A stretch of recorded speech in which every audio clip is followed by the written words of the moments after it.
À la une de ce vendredi 10 août, des bus à l'arrêt. Les chauffeurs de la CFTU ont entamé aujourd'hui un débrayage. Ils dénoncent un manque d'organisation au niveau de leur planning. Le réseau Mosaïque a lourdement été perturbé aujourd'hui. Le ouf de soulagement pour les taxis de place, ils pourront bientôt, eux, emprunter les voies du TCSP. Un accord a été signé hier entre les chauffeurs de taxi et les représentants de Martinique Transport. La circulation aux Trois-Îlets qui représente la satisfaction pour un collectif d'habitants. Ils étaient montés au créneau contre la déviation mise en place pour fluidifier le trafic dans le bourg. Ce matin, le maire de la commune a annoncé un retour à la normale. Et enfin, la Baka Festival qui se prépare au Vauclin, un événement d'envergure qui attirera des milliers de participants ce week-end. Bonsoir à tous, je vous signale que vous pouvez suivre notre JT en direct sur notre page Facebook.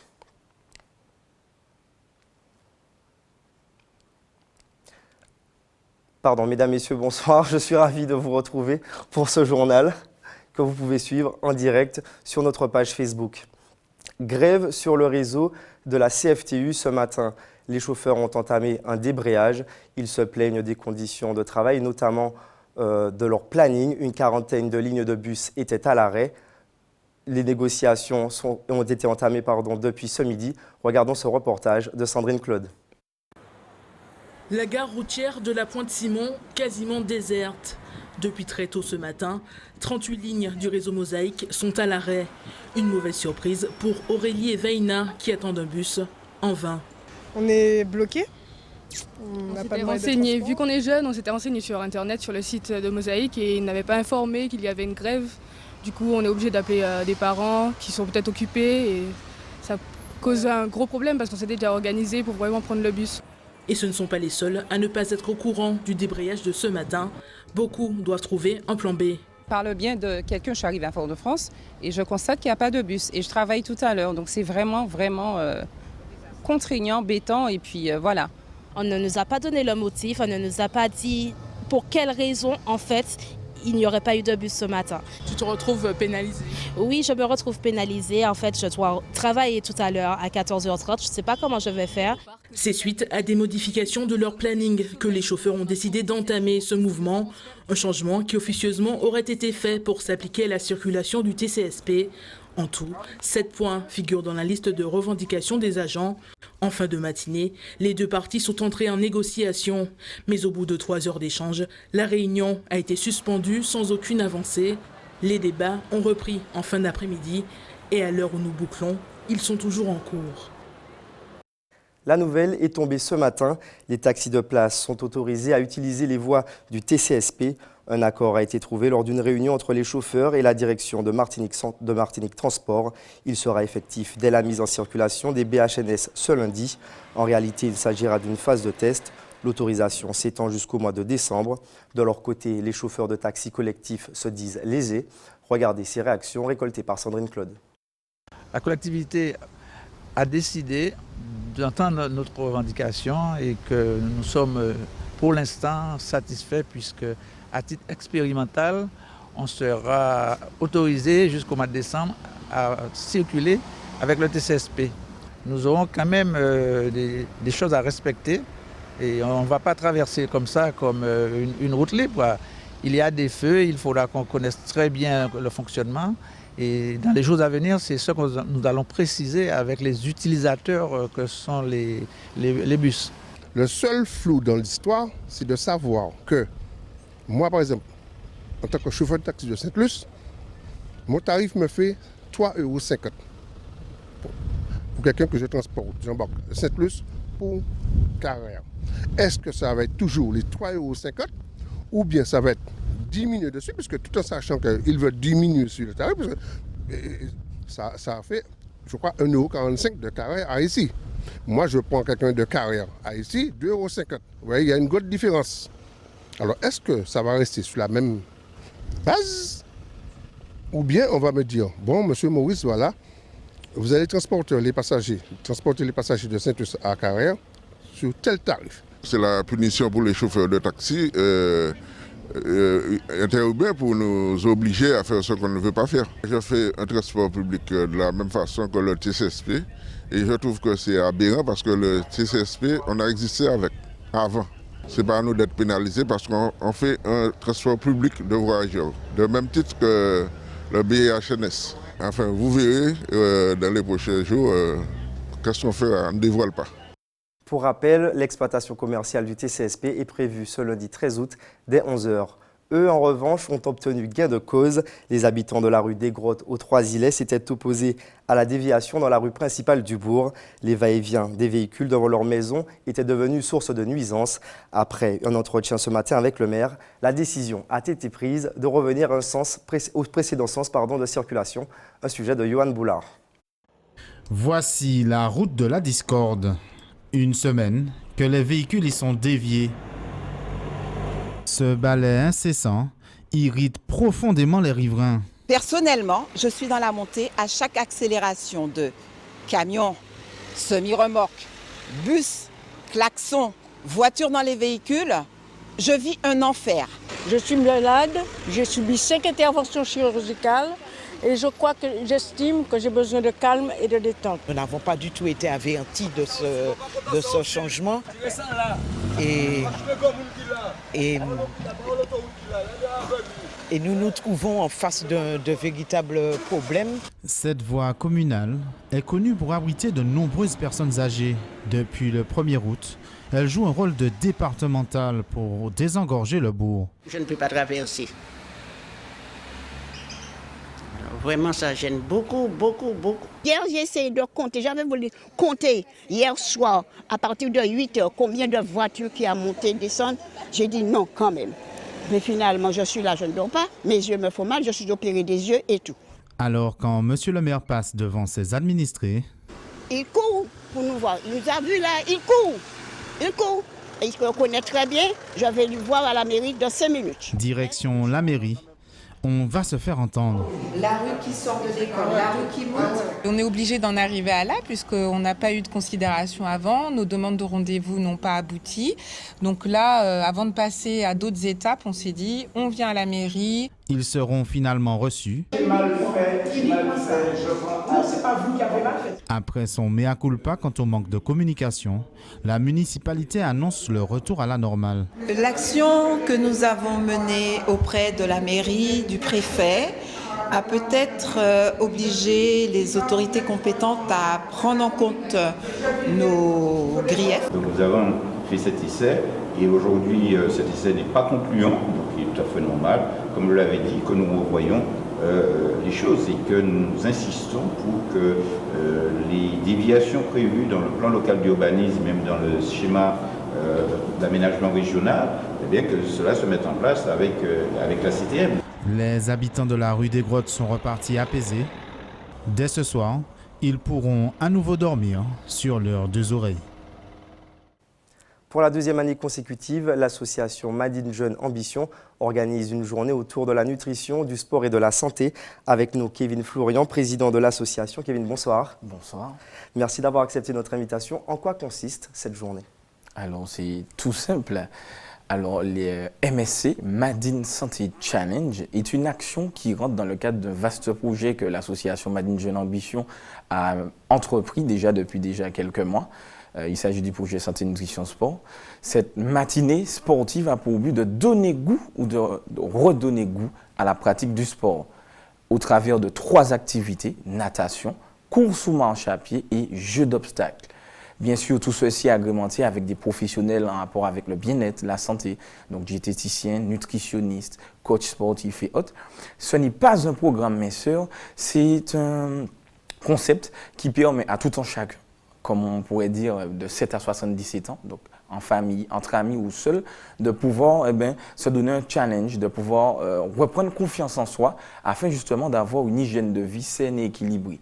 Donc l'idée d'un peu de se surpasser. Mais comment est venue l'idée de mettre en place cette journée? C'est venu d'un constat? Alors c'est très simple, il faut savoir déjà qu'il faut revenir, on va dire, à l'essence même de l'association Made in Jeune Ambition, qui est une association de jeunes bénévoles qui travaillent sur des thématiques liées à la jeunesse. avec un large choix, un large spectre justement de thématiques, en passant par l'un de nos projets phares que nous organisons qui est la caravane de l'unité, anciennement la caravane de la non-violence, donc sensibiliser aux différentes formes de violence. Notamment aussi justement d'autres projets que nous avons en co-organisation, que ce soit en rapport avec, si on doit parler ainsi, le don de soi, entre guillemets, donc tout ce qui est téléthon et autres. Et sur ce projet, en rapport avec la santé et la nutrition, nous avons au sein justement de notre association des jeunes venant d'horizons différents qui ont eux-mêmes ne prenaient pas justement leur petit déjeuner, qui entre guillemets n'avaient pas d'habitude de consommation, on va dire si on doit parler ainsi, correcte, ou encore d'hygiène de vie si on doit parler ainsi, saine. Donc, au travers de tout cela, en ayant aussi des proches, en ayant des faits d'actualité comme des phénomènes de mode comme le A4 Life qui consiste à mettre une feuille de papier A4 devant un miroir et de se dire, si j'arrive devant ce miroir à rester derrière la feuille A4, c'est bon. Si je ne suis pas, ah mon Dieu, quelle angoisse, si on doit parler ainsi. Et puis d'autres phénomènes dont on ne parle pas forcément en Martinique, boulimie, anorexie et autres. Donc par conséquent, nous avons décidé de mettre en place ce projet Santé, Nutrition, Sport avec différentes actions, différents volets, dont le premier a été déjà réalisé il y a quelques semaines, notamment l'opération baccalauréat au PBAC, qui consistait à offrir un petit déjeuner sain équilibré à plus de 3600 élèves en Martinique sur l'ensemble des centres d'épreuves, donc première épreuve du baccalauréat. Et là, nous passons à cette deuxième phase qui pour nous permettra et permet aussi de pouvoir développer une image corporelle saine et diversifiée. Alors vous parlez de sensibilisation, quel est le message fort que vous souhaitez véhiculer durant cette action dimanche? Alors le message fort, c'est que peu importe qui vous êtes, où vous êtes, venez comme vous êtes. C'est une manifestation totalement gratuite et qui vous permettra de pouvoir vous aider à pouvoir reprendre ou prendre confiance en vous dans ce genre d'activités qui sont totalement à leur portée, qui sont encadrées par des professionnels et qui en plus, lorsqu'on entend effectivement 3 activités, on pourrait se dire c'est très difficile. Pas du tout. Ce sont de très petits parcours, de très petits obstacles et ça permet après de pouvoir se dire oui, je l'ai fait. Et justement, à qui s'adresse cette manifestation? Très simple, vous êtes jeune, vous avez un certain âge, vous êtes parents, amis, alliés, vous ne savez pas quoi faire ou vous avez déjà un programme pour la journée, mais étant donné que le Madine Santé Challenge se situe à Fort-de-France, donc l'ensemble de la Martinique est invité, c'est de 6h30 à 12h30. Même si vous ne souhaitez pas y participer, venez regarder ce que c'est, puisqu'il y aura aussi des cours pour pouvoir justement avoir de bonnes habitudes aussi bien avec la santé, le bien-être et autres, pour, qui sait, lors d'une prochaine édition, se lancer. Ou sans quoi, faites le grand pas, sautez et inscrivez-vous pour dimanche. Alors justement, c'est une manifestation qui est gratuite, mais comment faire pour participer? Alors c'est tout simple. Il vous suffit soit de pouvoir nous téléphoner au 0696 43 88 21 ou simplement vous inscrire en ligne sur notre site internet au www.mja-martinique en toutes lettres.fr et bien sûr les réseaux sociaux Madine Jeune Ambition. Alors vous déclinez certaines de vos actions. Quels sont les temps forts du calendrier de votre association durant tout le reste de l'année? Alors durant tout le reste de l'année, donc alors à l'heure où je vous parle, nous sortons d'une vaste campagne qui a commencé en janvier justement, donc la caravane de l'unité qui s'est achevée au mois de, plus précisément en mai, par là. Donc nous avons sillonné les routes de Martinique, donc les 34 communes, nous avons sillonné les établissements scolaires, les soirées, les parades carnavalesques lorsque c'était le carnaval, et bien sûr nos plages et nos rivières. Après, bien sûr, nous avons plongé dans cette vaste préparation pour le lancement de cette opération Santé, Nutrition, Sport, donc avec l'OPBAC qu'il y a eu dernièrement, qui a été un franc succès d'ailleurs, et bien sûr, ce MSC Madine Santé Challenge. Et tout au long de l'année, des actions de formation en rapport avec la prévention à l'alcoolisation abusive chez nos jeunes femmes. C'est aussi de la sensibilisation au sein des établissements scolaires ou d'organismes, des structures accueillant des personnes en situation difficile, donc en rapport avec la sécurité routière ou les addictions donc consommation de substances légales ou illégales. Mais c'est aussi d'autres activités, hein, comme je vous disais tout à l'heure là, en rapport avec le lien intergénérationnel. Car pour nous, c'est important de pouvoir conserver et maintenir ce lien intergénérationnel qui tente à disparaître par notamment un projet que nous avons qui s'appelle Murmure de quartier en images et qui consiste à aller à la rencontre de personnes, donc de citoyens de quartiers dits, on va dire, difficiles. Pas forcément facile. Voilà. Donc une multitude d'actions, on le voit. Est-ce que vous avez une visibilité sur vos actions? Est-ce que vous arrivez à voir concrètement si c'est utile? Bien sûr, puisque on constate que lorsqu'on intervient en fonction de la thématique, il y a un changement soit de comportement qui soit infime, donc ce qui prouve que c'est une petite pierre, une petite brique, un large édifice qui permet d'avoir ce fabuleux édifice au final. C'est aussi le soutien de partenaires institutionnels, mais aussi privés, mais aussi un réseau associatif, donc d'autres associations, d'autres jeunes ou moins jeunes comme nous-mêmes, qui nous accompagnent et nous aident à pouvoir réaliser ce qu'on appelle ce grand projet de l'intérêt général et non de l'intérêt personnel. Merci Kevin Florian d'avoir accepté notre invitation sur ce plateau. Je vous rappelle le rendez-vous dès 6h30 sur le Malécon à Fort-de-France. Autre temps fort de ce week-end, la Baka Festival qui se prépare, une manifestation qui devrait rassembler des milliers de personnes au Vauclin. Au programme, artistes locaux, internationaux durant 2 jours. Les festivités nécessitent des préparatifs irréprochables selon les organisateurs. L'événement pourrait aussi profiter aux commerçants de la place, Johan Boulard.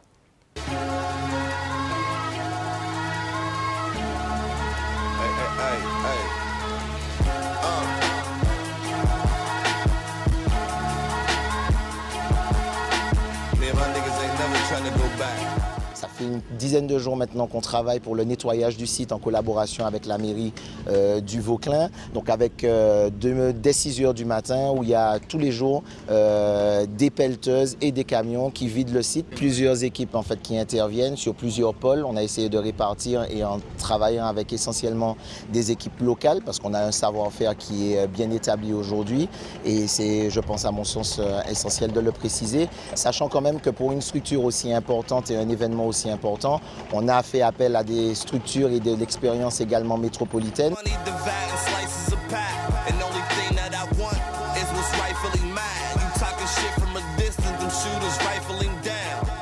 Ça a été très difficile cette année. On a beaucoup ramé et grâce à la Baka Festival, on pourra un petit peu sortir la tête de l'eau, ne serait-ce que le temps d'un week-end. Plus de boissons que de plats. On a beaucoup plus de bars. C'était très calme, donc on attend. L'ouverture des portes officielles pour la manifestation en elle-même aura lieu samedi à partir de midi, donc jusqu'à minuit le samedi et rebelote le dimanche à partir de midi également.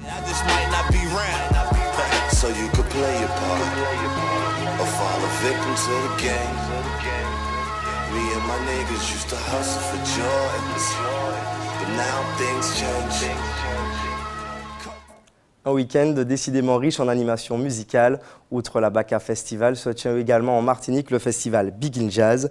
Et du côté de Sainte-Lucie se prépare la Mercury Fest, la première édition, avec en ouverture ce soir un concert de Kalash. Des images qui nous sont fournies par l'Office du tourisme de Sainte-Lucie, vous voyez.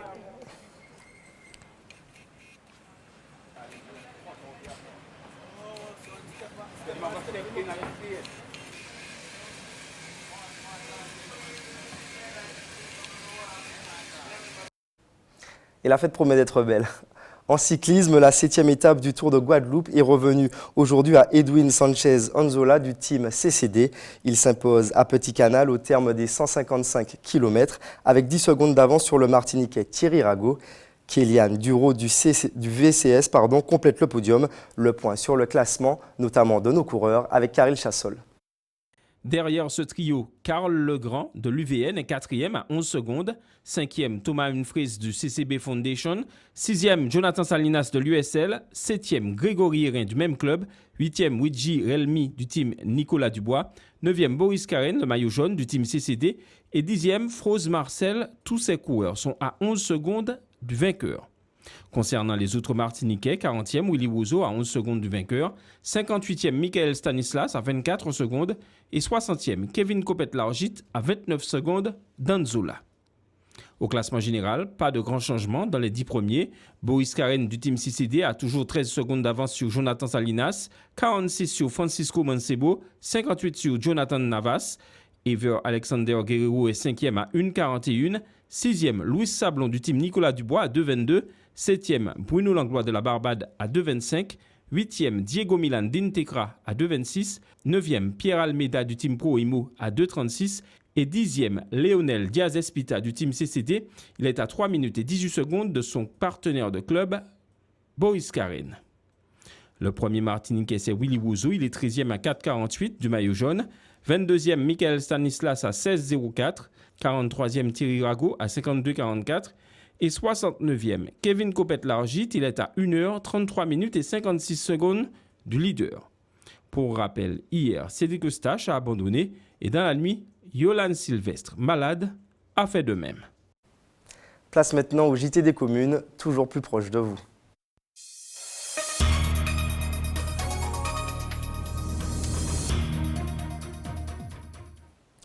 Comme chaque soir maintenant pendant les vacances, nous revenons sur les meilleurs moments du JT des communes. Ce soir, Hubert Bornil nous amène aux Trois-Îlets à la découverte d'un jardin créole partagé, un espace de 700 mètres carrés où se mélangent culture et génération.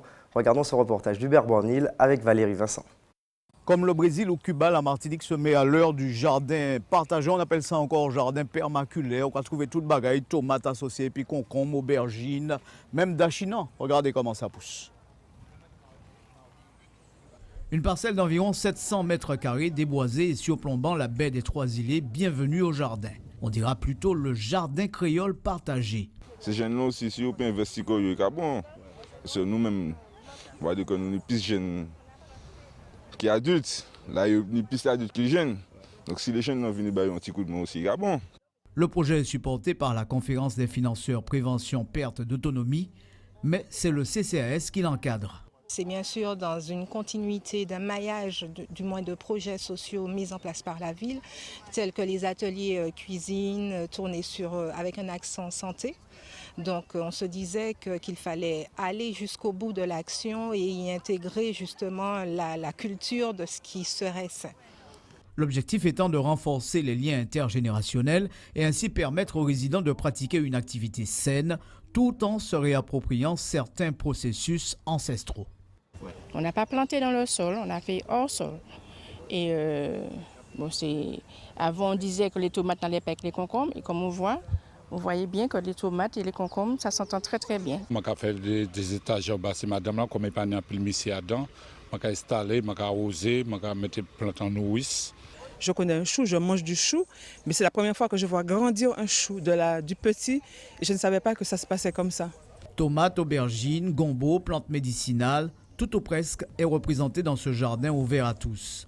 Mais cela suppose bien sûr une vraie organisation, les emplacements, les composts à utiliser et surtout les techniques de culture, tout cela s'apprend. Ce n'est qu'un jardin créole quelque part revisité pour tenir compte de l'évolution de la société.